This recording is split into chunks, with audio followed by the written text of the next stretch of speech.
ಇಳಕಲ್ ತಾಲೂಕಿನ ಕರಡಿ ಬೂದಿಹಾಳ ರಸ್ತೆಯಲ್ಲಿ KSRTC bus ಹಳ್ಳಕ್ಕೆ ಜಾರಿದಂತಹ ಘಟನೆ ನಡೆದಿದೆ.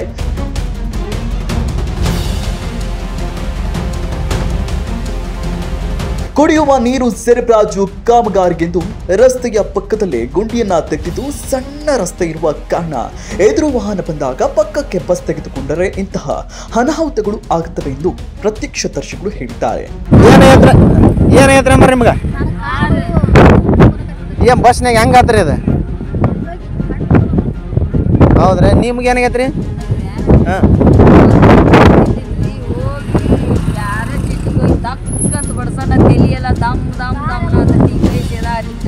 ಈಗ ಏನಾಗೈತ್ರಿ ನಿಮ್ಗೆ? ಹಾಂ ರೀ,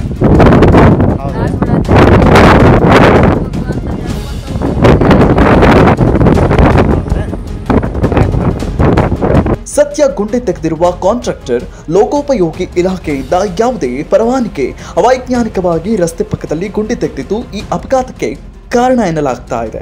ಈ ಅಪಘಾತದಲ್ಲಿ ಯಾವುದೇ ಪ್ರಾಣಾಪಾಯ ಆಗಿಲ್ಲ. ಇನ್ನಷ್ಟು ಅಪ್ಡೇಟ್ಗಳಿಗಾಗಿ ಫಾಲೋ ಮಾಡಿ ವಿಜಯ ಧ್ವನಿ ನ್ಯೂಸ್.